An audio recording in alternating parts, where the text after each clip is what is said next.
Welcome students, मैं प्रीति Chauhan learning में आपका स्वागत करती हूँ। आइए चलिए पढ़िए, हम पढ़ते हैं आज हरिवंश राय बच्चन जी की कविता दिन जल्दी जल्दी ढलता है। इसका पहला पार्ट जो आत्मपरिचय वो हम पहली वीडियो में पढ़ चुके हैं। आज हम इसके आगे वाला जो पार्ट है दिन जल्दी जल्दी ढलता है, ये वाली कविता हम पढ़ेंगे।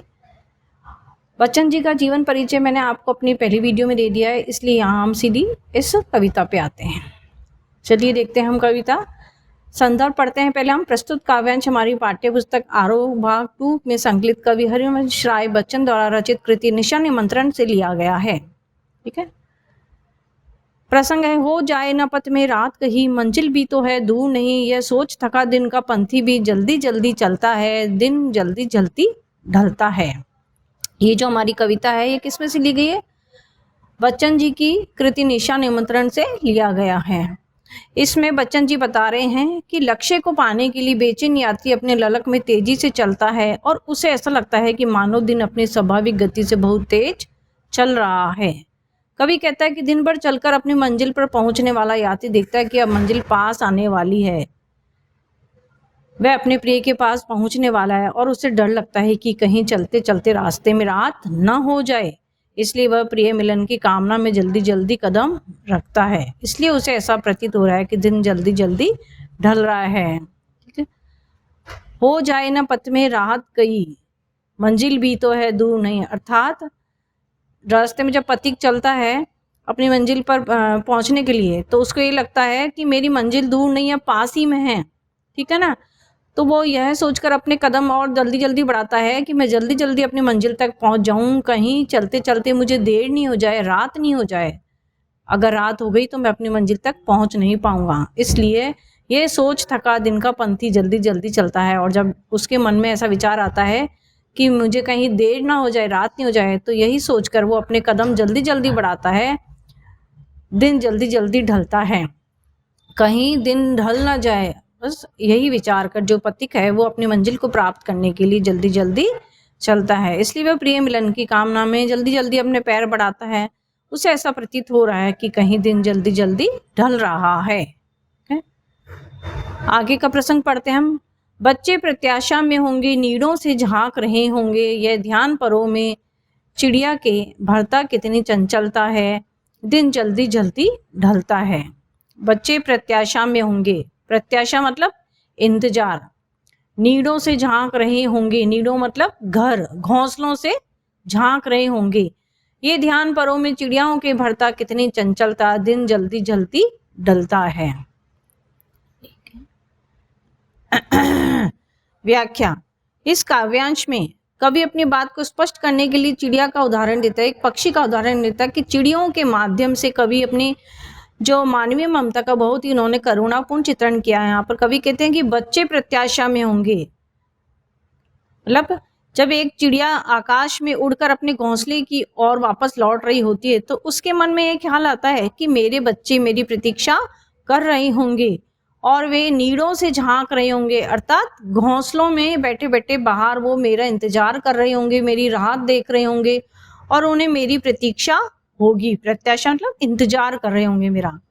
और जैसे ही चिड़िया के मन में विचार आता है कि बच्चे मेरा इंतजार कर रहे होंगे, वह तुरंत अपने ही बच्चों को तक पहुंचने के लिए अपने कदमों को जल्दी बढ़ाती है, तेज तेज उड़ती है और उसके पंखों की गति बहुत तेज हो जाती है और वह तेजी से घोंसलों की तरफ बढ़ती है।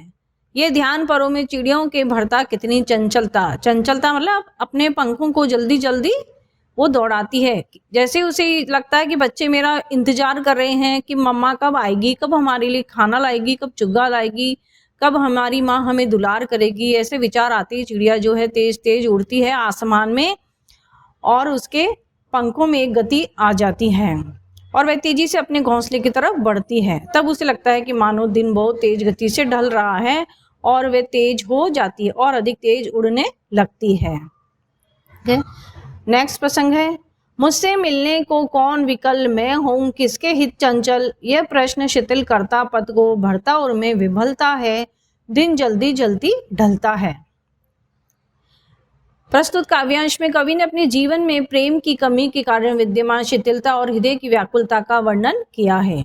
कवि कहता है कि मुझसे मिलने को कौन विकल, कि मेरे से मिलने को तो कोई व्याकुल है ही नहीं। विकल मतलब व्याकुल, कोई मेरा इंतजार करने वाला नहीं है, कि इस दुनिया में मेरा तो कोई अपना नहीं है जो मुझसे मिलने के लिए व्याकुल हो, जो मेरे से मिलने के लिए बेचैन हो। फिर मेरा चित्त किसके लिए चंचल हो, फिर मैं किसके लिए जल्दी जल्दी अपने कदम बढ़ाऊं, क्यों मेरे मन में जल्दी अपने घर पहुंचने की तीव्रता है, क्यों मैं अपने कदमों को तेजी से बढ़ाऊं, क्योंकि मेरा तो कोई इंतजार ही नहीं कर रहा है ना।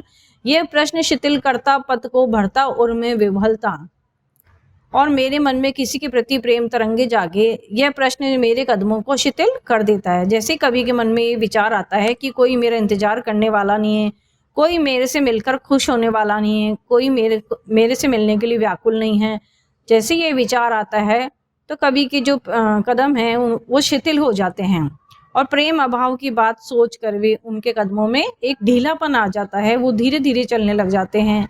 यह प्रश्न शिथिल करता पद को भरता उर में विह्वलता, ये विचार आते ही उनके जो कदम है वो धीरे पड़ जाते हैं। भरता उर में विह्वलता, उर मतलब हृदय में, विह्वलता मतलब परेशान होना। यह सोच के जो वे हृदय में कभी व्याकुल हो जाते हैं, परेशान हो जाते हैं। ऐसा विचार आते ही कि मैं किसके लिए तेज तेज चलूं, कोई मेरा इंतजार करने वाला नहीं है, कौन मेरे से मिलने के लिए व्याकुल है, तो मैं क्यों जल्दी जल्दी चलूं। यह सोचकर कवि के कदम धीरे पड़ जाते हैं, दिन जल्दी जल्दी ढलता है। तो कवि की हृदय की निराशा और उदासी की भावना को यहाँ कवि ने व्यक्त किया है। अपनी कविता के माध्यम से अपने भावों को उन्होंने हमारे सामने उजागर किया है। तो वह पुनः यही दोहराते हैं कि दिन शीघ्रता से व्यतीत होता जा रहा है, तो ऐसे में उसे अपनी मंजिल, अपने लक्ष्य तक विशेष पहुंचने की आतुरता होनी चाहिए। विशेष में हम लिखेंगे कि भाषा हमारी सरल है, लयात्मक है। कौन किसके आदि के प्रयोग के कारण यहाँ प्रश्न अलंकार है। मुझसे मिलने में अनुप्रास अलंकार है, और इसमें गेयता का गुण है। नीड़ों से बच्चों का झांकना बहुत मर्मस्पर्शी चित्र है। आशा करती हूँ कि आपको ये लेसन जो मैंने आपको समझाया है पसंद आया होगा, समझ में आया होगा। समझ में आया, पसंद आया तो आप प्लीज़ मेरा चैनल लाइक कीजिए, शेयर कीजिए, सब्सक्राइब कीजिए। मिलती हूँ आपसे नेक्स्ट वीडियो में, तब तक के लिए थैंक यू एंड बाय।